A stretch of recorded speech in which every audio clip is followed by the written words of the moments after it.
जरा कल्पना कीजिए, आप एक रेगिस्तान में खड़े हैं। चारों ओर सिर्फ रेत, तपती धूप और सन्नाटा। और अचानक आपके सामने खड़ा है पत्थरों का एक पहाड़, इतना विशाल कि आज की आधुनिक इमारतें भी उसके सामने छोटी लगें।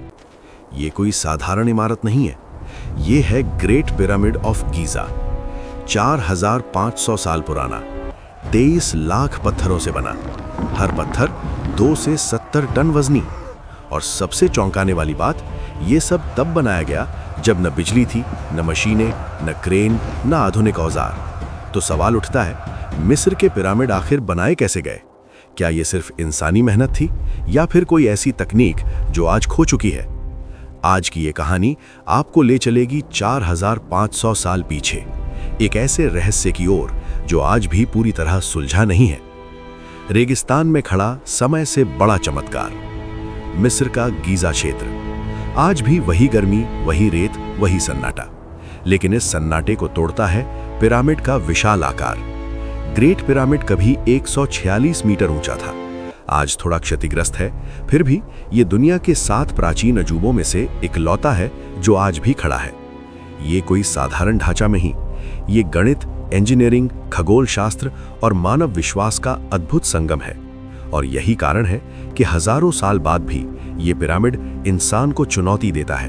क्या तुम सच में जानते हो कि मुझे कैसे बनाया गया? एक राजा जिसे भगवान माना गया। इस कहानी का मुख्य पात्र है मिस्र का एक फरौन खुफू। खुफू चौथे राजवंश का राजा था, लेकिन मिस्र में फरौन सिर्फ राजा नहीं होता था।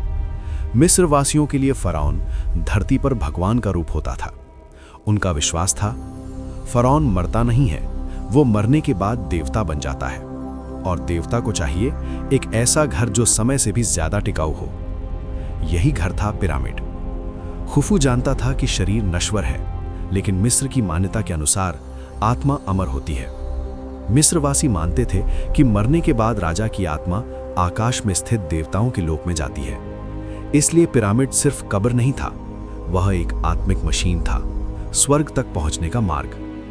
पिरामिड के भीतर बनाए गए संकरे गलियारे, हवादार सुरंगें और ऊपर की ओर जाते रास्ते सब इसी सोच का हिस्सा थे।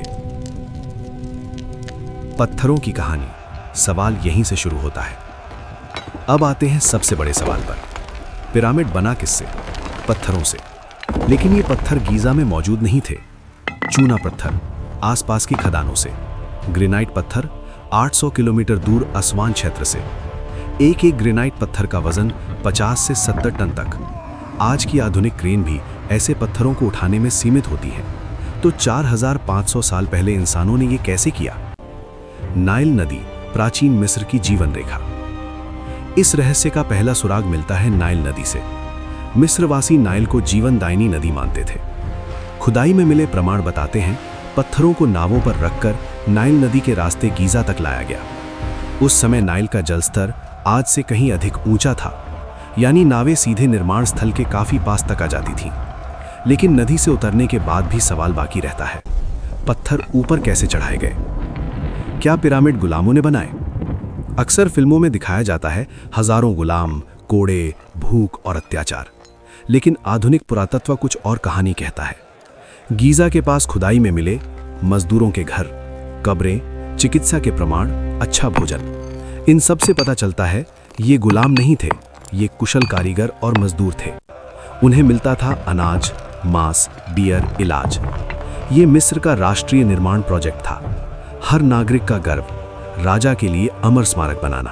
पत्थर ऊपर कैसे चढ़े? पहला सिद्धांत। अब आते हैं सबसे बड़े रहस्य पर। सिद्धांत 1, बाहरी ढलान, रैंप। सबसे प्रसिद्ध सिद्धांत कहता है, मिट्टी और ईंटों की एक विशाल ढलान बनाई गई। पत्थरों को लकड़ी की स्लेज पर रखकर ऊपर खींचा गया। रेत पर पानी डालकर घर्षण कम किया गया। ये सिद्धांत आंशिक रूप से सही लगता है, लेकिन समस्या ये है, जैसे जैसे पिरामिड ऊंचा होता गया, रैंप को और बड़ा बनाना पड़ता।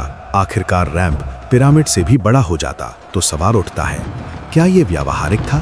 अंदर छुपा रास्ता। कुछ वैज्ञानिक मानते हैं रैंप बाहर नहीं था, वो पिरामिड के अंदर था।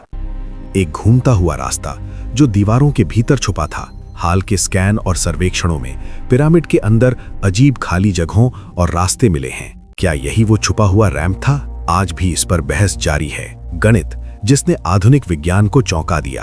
अब तक हमने मेहनत, मजदूर और पत्थरों की बात की, लेकिन जैसे ही वैज्ञानिकों ने पिरामिड को मापा, वो कहानी अचानक रहस्य से विज्ञान बन गई। सबसे पहले दिशाएं। पिरामिड की चारों भुजाएं उत्तर, दक्षिण, पूर्व और पश्चिम इतनी सटीकता से जुड़ी हैं कि आधुनिक कंपास भी कई बार इतना सही परिणाम नहीं देता।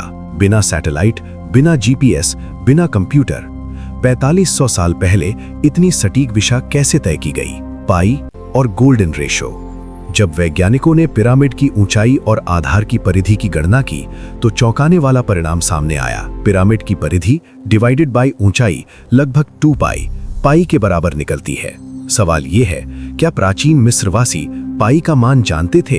इतना ही नहीं, पिरामिड में गोल्डन रेशो भी दिखाई देता है। ये वही अनुपात है जो आज कला, प्रकृति और आधुनिक वास्तुकला में सबसे सुंदर माना जाता है। संयोग या जानबूझकर किया गया डिजाइन?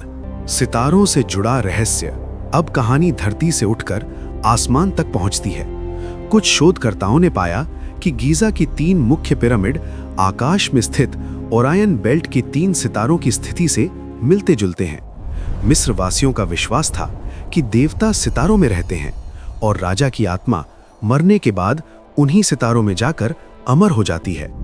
इसलिए पिरामिड सिर्फ धरती पर खड़ा ढांचा नहीं था, वो एक कॉस्मिक द्वार था, पृथ्वी और आकाश को जोड़ने वाला पुल। रहस्यमयी सुरंगें और खाली कक्ष। पिरामिड के अंदर कई ऐसी सुरंगें हैं जिनका कोई स्पष्ट उपयोग आज तक समझ नहीं आया। कुछ सुरंगें बहुत संकरी हैं, कुछ ऊपर की ओर जाती हैं, कुछ अचानक बंद हो जाती हैं। आधुनिक स्कैनिंग तकनीक से हाल के वर्षों में एक विशाल खाली कक्ष भी खोजा गया। लेकिन सवाल वही है, इन कक्षों का उद्देश्य क्या था? क्या ये निर्माण प्रक्रिया का हिस्सा थे या कुछ छुपाने के लिए बनाए गए थे? आज भी वैज्ञानिक इन सुरंगों के सामने असमंजस में खड़े हैं। क्या कोई खोई हुई तकनीक थी? यहीं से जन्म लेती हैं सबसे विवादास्पद थ्योरीज। कुछ लोग कहते हैं पत्थरों को ध्वनि से उठाया गया या किसी प्रकार की उन्नत ऊर्जा का प्रयोग हुआ। इन दावों का कोई ठोस वैज्ञानिक प्रमाण नहीं, लेकिन एक सवाल जरूर उठता है कि क्या हम प्राचीन सभ्यताओं को कमाक रहे हैं? संभव है कि उनके पास ऐसी तकनीक थी जो आज हमारे पास नहीं है और समय के साथ खो गई। क्या पिरामिड सच में कब्र था? अब आता है सबसे बड़ा और सबसे खतरनाक सवाल। इतने विशाल ढांचे में कोई ममी नहीं, कोई खजाना नहीं, कोई अंतिम शिलालेख नहीं। अगर ये कब्र थी तो राजा का शरीर कहाँ गया? कुछ इतिहासकार मानते हैं राजा की कब्र कहीं और हो सकती है। पिरामिड सिर्फ एक प्रतीकात्मक संरचना था। कुछ लोग कहते हैं ममी और खजाना हजारों साल पहले चुरा लिया गया, लेकिन आज तक कोई पक्का जवाब नहीं। इंसान बनाम समय। जरा सोचिए, आज हम स्टील, कंक्रीट और सुपर कंप्यूटर के युग में हैं। फिर भी हम वैसा ढांचा उसी सटीकता से आज भी बनाना चाहें तो बेहद मुश्किल होगा। पिरामिड इंसानी सीमाओं की याद दिलाता है। ये कहता है तुम्हारी तकनीक नहीं है, लेकिन इंसानी संकल्प हमेशा पुराना और शक्तिशाली रहा है। समय, जिसने सब मिटा दिया सिवाय पिरामिड के। 4500 साल में साम्राज्य गिरे, भाषाएं मर गईं, शहर मिट्टी बन गए, लेकिन पिरामिड आज भी उसी जगह खड़ा है। रेत के तूफान आए, भूकंप आए, युद्ध आए, फिर भी वो खड़ा रहा। शायद यही कारण है कि पिरामिड सिर्फ इमारत नहीं, वो समय को चुनौती है। मिस्र के पिरामिड शायद कभी पूरी तरह समझे न जा सके। शायद यही उनका उद्देश्य था, एक ऐसा रहस्य छोड़ जाना जो हर पीढ़ी को सोचने पर मजबूर करे। ये हमें याद दिलाते हैं, इंसान सिर्फ जीवित रहने के लिए नहीं बना, वो अमरता की कल्पना करने के लिए भी बना है। जब आप अगली बार पिरामिड की तस्वीर देखें तो उसे पत्थरों का ढेर न समझें। वो 4500 साल पुरानी इंसानी इच्छा है, समय से आगे निकल जाने की।